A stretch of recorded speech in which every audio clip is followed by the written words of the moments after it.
The famous peace advocate Norman Cousins once said, "Death is not the greatest loss in life. The greatest loss is what dies inside us while we live." Many people, when faced with their own mortality and every fleeting second from their grasp, can grow bitter and cold. An understandable hard pill to swallow. However, not everyone is cut from the same cloth. The subject of today's story chose a different approach on how to handle one of life's most difficult challenges to overcome. This is Sidereel.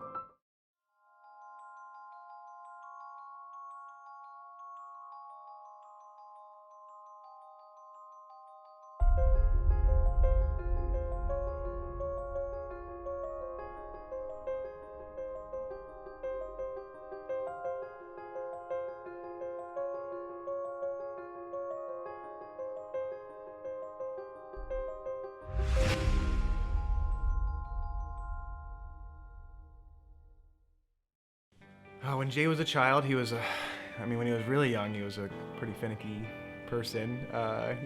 When he was a little guy, he cried a lot and always liked to be around people and always wanted to hold hands. And He was a good boy, so always happy.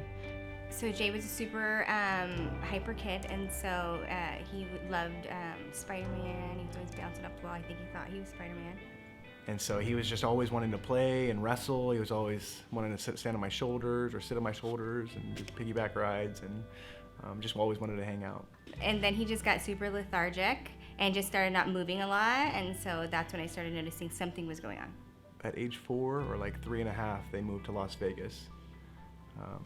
My sister and Jay moved down to Las Vegas, and that's when he got diagnosed, was down there. We were living in Las Vegas at the time, and so he went from hyper bouncing off the walls to like not moving, and his ankles were hurting, and I had to push him around. He's like 4, and I had to push him around in a stroller. And then it got to the point where he wasn't eating, and I took him to the urgent care. My daughter, she called me. He cannot walk. So we thought maybe he walk. I thought maybe twisted leg or something. And my sister had called me a few days before and said that he was not feeling well, and that so she had to rush him to the hospital, and they couldn't figure it out. And you get that terrible report from the doctor where they said hey, we need to go get him to this different level of the hospital, and we need to go get his stuff checked out.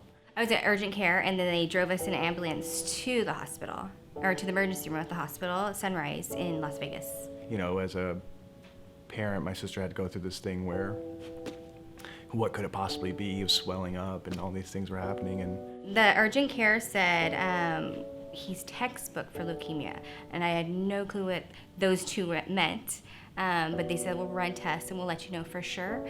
And then they ran tests and at the hospital, and about an hour in I found out. Then she called me. She have a leukemia problem. And then she called me and let me know that that they think that he has leukemia, and she couldn't quite process, and I couldn't quite process either what that meant. I knew that it was cancer, but and so I this moment, it's called a flashbulb memory. I can remember it distinctly right now. I can still picture what the light looked like in the room. I can picture everything about that moment. And I just fell to my knees. I never, whatever had happened, it actually dropped me to my knees and just started crying really hard. When he was first diagnosed at the urgent care, we brought him to the emergency room where they confirmed that he had leukemia, and then boom, straight to Sunrise after that.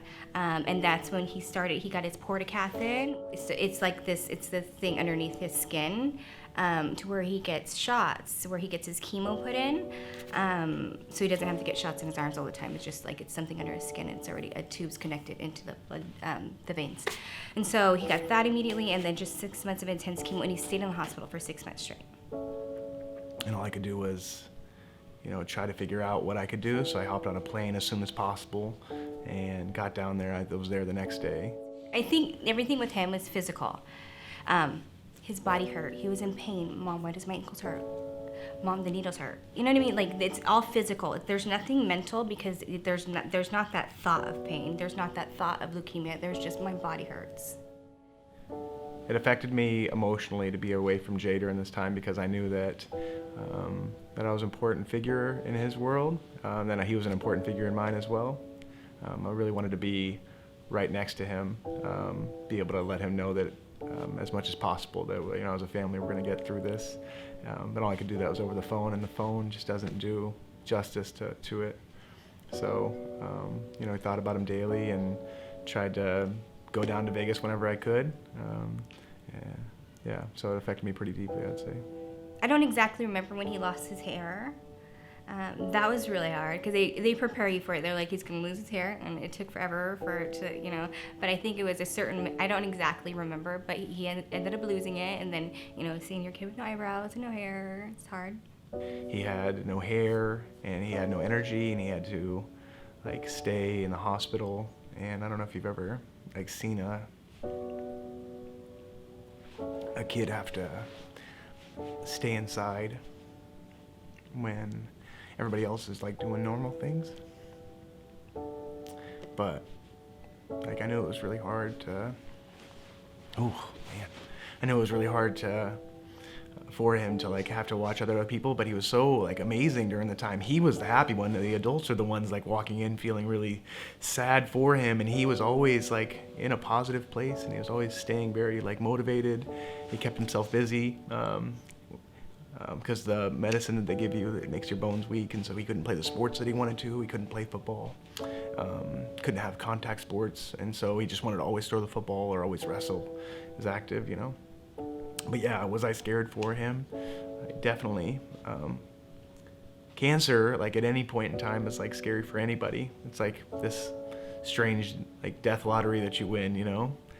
It's like your number gets pulled, and he to get that when you're 4 years old is like a really scary thing, you know. So definitely. The lowest low is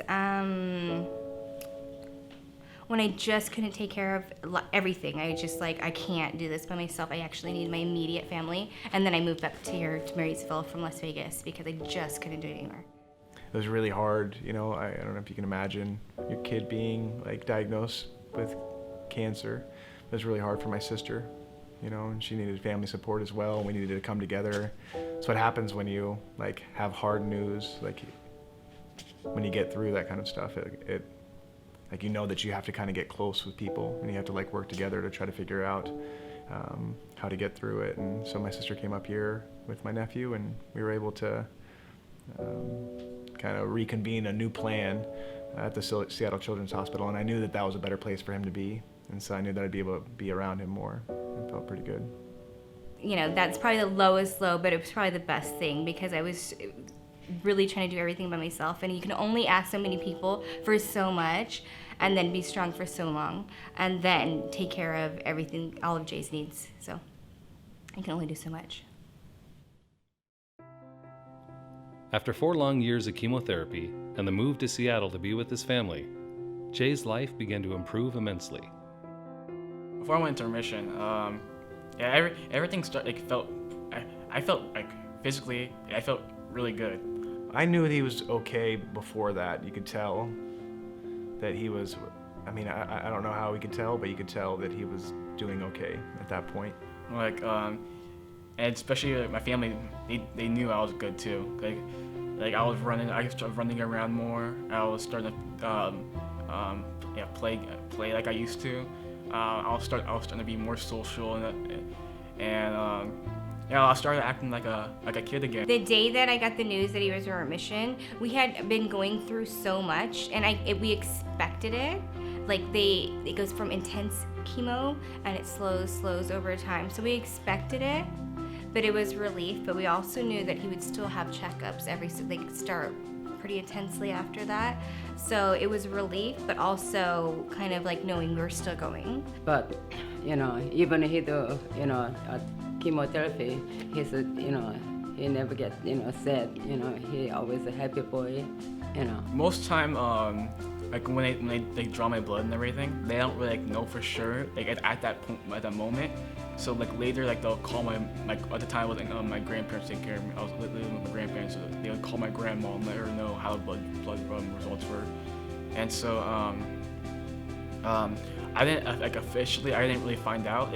All I remember is that the doctors would tell me like everything's looking good, or he's getting better.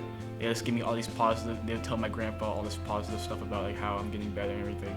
So the remission piece was almost like just confirmation that he had like made it through the difficult part of being able to like survive past that 5-year part, you know. I always heard about Make-A-Wish, and I thought I was so proud of Jay, but I didn't know how to like express that. Sometimes I thought this would be a great idea to call and see if he can get something, you know, just to show him, you know, that he's special. So. It was my mom. She got in contact with Make-A-Wish. It was back when I was in Las Vegas getting my treatment at the Children's Hospital there. She thought. My mom, I think she just thought like she doesn't know how much time I have, so she thought it'd be pretty cool if I got to do something while I was getting treatment to, you know, get my mind away from all this stuff that's going on, to meet or do something that, you know, that'll be really fun. You always see it on like on the news, the Make-A-Wish Foundation. You'll see it in advertisements and things like that. So the Make-A-Wish Foundation is a foundation that grants children and teenagers who have a life-threatening condition or are in remission from it one wish to do anything they want. They can meet a celebrity, they can go travel, they can do anything. Jay's initial wish was he wanted to meet Akon because he was a huge fan of Akon. He ever since he was 4, he walked around like dancing and singing the song. But Akon couldn't make it because Akon was in jail, which is not an appropriate Make-A-Wish for a kid that's under 10 years old. So they said, okay, who else would you like to meet? And some time went by. Jay became a huge Seahawks fan. He watched, I was working at a restaurant at the time in Linwood, and he came and watched the Seahawks win the Super Bowl. And it was just this incredible moment, like, and I could feel he was already a big football fan, and he became an incredible Seahawks fan because they were not expected to be that good. And so he had said, you know, can I change that to meet the Seahawks? And from that day forward, the whole off season, I studied the Seahawks very hard. Like I can tell you facts now, but probably back to the 1990s now. And since Akon was not calling back, we thought let's switch his wish and see if we can request for him to meet the Seahawks, and they were okay with that.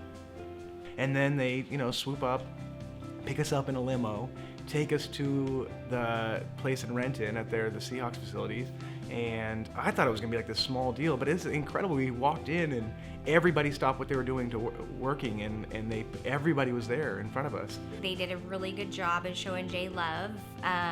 They did so many things. So Jay meeting the Seahawks was pretty incredible.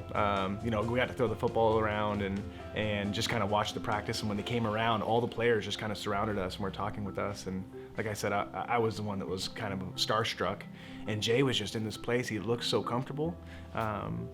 And I thought that one of the coolest parts, you know, we were walking over, or when they were walking over and we're meeting everybody, and Jay's meeting everybody, and then Russell just comes up after everybody, and you know, he takes Jay and my niece by the hand, and he takes them inside. And he says, "Do you want to throw the football inside?" And the Make-A-Wish Foundation, they helped me during this time forget about everything else happening around me.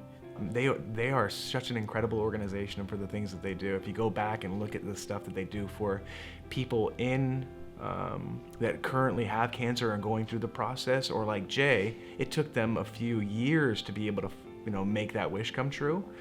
But they still followed through. Even though he was in remission, they still let him meet the Seahawks, because just because you survived cancer doesn't mean that you don't get to have your wish come true. They made sure that when they would bring me somewhere or run an event for me, they made sure I felt loved and cared for. And also, without Make-A-Wish Foundation, I probably wouldn't have grown a big love for football, because I feel like meeting the Seahawks and also meeting the Huskies really inspired me to go want to play football and also watch it and look up all facts and everything. Time. For most of us, we treat it as if we have an endless supply. But for Jay Tardif, time means something different. During Jay's near-death battle with leukemia, he could hear the ticking sounds of time closing in. But after Jay's victory, the ticking sounds faded away, and his sense of time became more clear. Like more than anything, like this, like Jay's experience has taught me that like none of the stuff that we get is guaranteed. And so each time I get to see him, I try not to spend it on my phone or, you know, doing mindless things. I try to spend, and we talk about this pretty often about like what a beautiful gift life is, and we don't even always engage with it, right? And that Jay got to experience that at such a young age, and it wasn't until his teenage years that he started to really see it, that like none of the stuff that we get, none of the interactions with our niece or nephew or our family, our friends, like none of that stuff's guaranteed. And only when you have to face death and look at it right in the eye, right? Like when it's almost gone, do you have to realize like what an amazing gift life is. And Jay experiences that, I think, regularly, more so than most teenagers that I know, probably more than most human beings that haven't faced death or actually thought about what death actually is, you know? I believe when anyone has a life-threatening disease or condition or almost has their life taken away from them, they'll value every minute, second, hour more than any average person. I believe that, especially when you go through something like I have, you want to put electronics down or stop watching TV and just go do something. You want to go outside, enjoy your day instead of just sitting inside doing nothing. And also, you value the people around you more. You love them more. You appreciate the things they do for you.